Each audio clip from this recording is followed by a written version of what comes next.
Hello, friends. Someone asked me why there is so much suffering in life. And my answer was suffering is your choice. And they got perplexed. They said, suffering, my choice? I don't choose suffering. And I'm still suffering. Who would want to choose suffering? And I said, let me explain. Suffering is our own choice. And that's why that also means that escape from suffering, relief from suffering is also our choice. So I told the guy, let me explain. Whatever we are experiencing right now, the room around you, people around you, if you're sitting in your backyard, listening to the birds and the trees and the leaves and every breeze that is brushing against your face, the sunlight sets, all these things are existing in reality right now. They are in their highest form, highest state of consciousness. If you're sitting with a friend, your spouse, your children, they are alive, they're full of life. Life is expressing itself through them. Life is consciousness.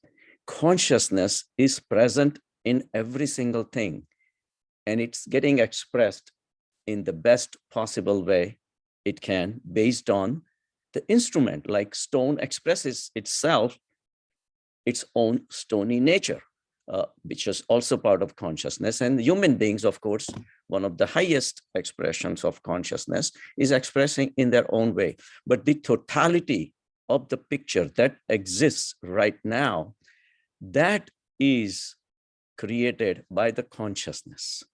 So all of those exist in the now, in the present. But when we have any meeting with anyone, say two people meet, they talk to each other. The meeting lasts 2 minutes, 5 minutes, 10 minutes, doesn't matter. After that, the meeting gets over. Now, if I have to remember about this meeting, I have to use my mental energy. And this energy will recreate all the events that took place. And that is our past, because the present moments, even if we don't even try, it continuously moving. The sun is moving, the stars are moving, the trees are getting older, and children are getting older, and parents are getting older. Everything is in a flux. Everything is changing. Same scene which is created is never going to be recreated ever again. So a second that we're talking about, it encompasses everything that exists. The existence is life, and it is changing all the time. So as it keeps on changing, it keeps on adding to our mental storage. And through our storage of all these experiences, we bring them back, and that becomes our past. So the mind is able to recreate these events through the past, but those moments, that past created by the mind, is never going to be as sharp and as clear as you can see what's around you, because you are in that state of highest state of consciousness, and the other ones are too. More than anything, you are in that highest state of consciousness. You are aware. So the awareness, the consciousness is creating this event, and you're perceiving in your full state of consciousness.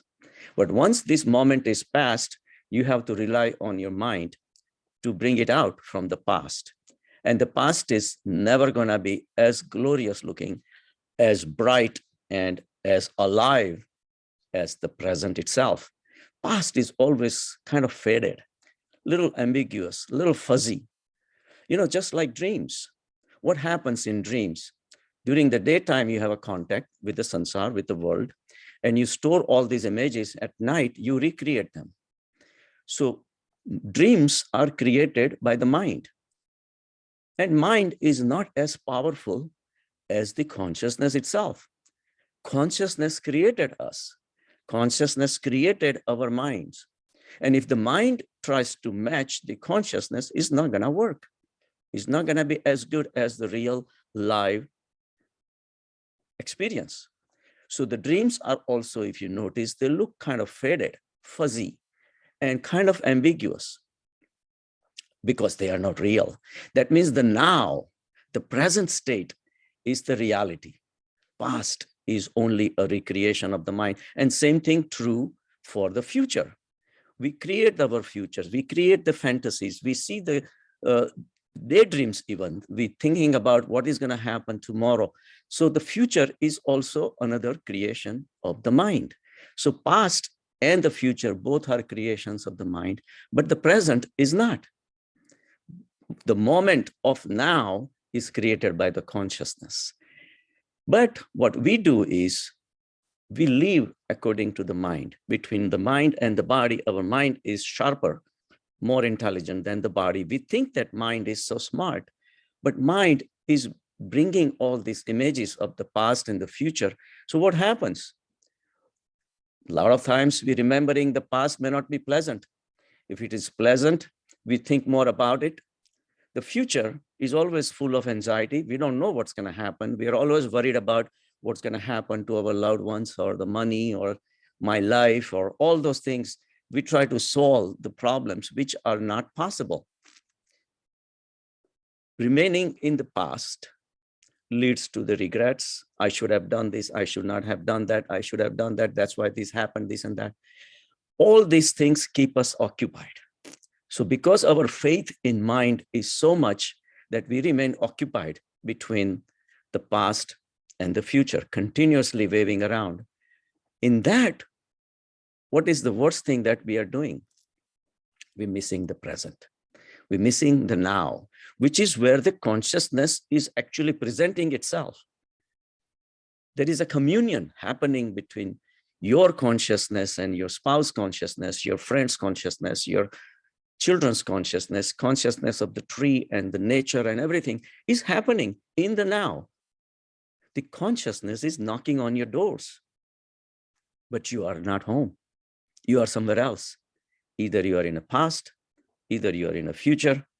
And then it's not a surprise that once this present moment passes, since you didn't enjoy it, you did not give it a full attention to it, full set of enjoyment and the present awareness to it, you missed it out. You did not enjoy it fully. You did not enjoy that sunlight that was falling on you. You did not enjoy the company of your spouse that he's there or she's there or your children are there. Being in the moment is the best way to live life because it is the moment created by the consciousness, brought to you by the life itself, but we're denying it. And that is the reason there is suffering. Because when we had a chance to enjoy life, we did not enjoy. And when the life starts coming to an end, we wake up and they say, what happened? Where did the life go? Because life was life, but you were sleeping. Just like you sleep during the night and while you're watching the dreams, you're sleeping even daytime too. When you're thinking of the past, you're thinking of the future and all worried about this, worried about these events, what's going to happen, all these things, you are asleep. Only the present moment is alive in front of you. So this is what the problem of the life is. Supposing we want to do something about it, what do? Meditation is a technique where it makes you learn how to stay focused, remaining in the state of awareness. And in that state of awareness, mind will go back and forth between past and present and future and all this running around, this monkey dance of the mind. You can transcend it by being aware that it is futile and it is robbing you of your peace, robbing you of the joy, robbing you of your contact with godliness.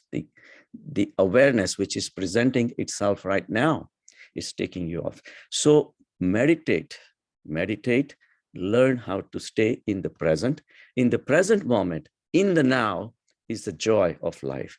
There is a peace, tranquility, and there is a elixir of the beauty of life right now. So learn to meditate, and this is how you can get rid of your sufferings. Because if you go with the mind, which the whole sansar is doing it, you will also accumulate a lot of sufferings for you, and the whole life gets wasted. So make the decision to start meditating right now and learn the technique. It takes a little time, but little by little, it's a practice that comes in, and then that changes your life forever. Thank you. Thank you, guys.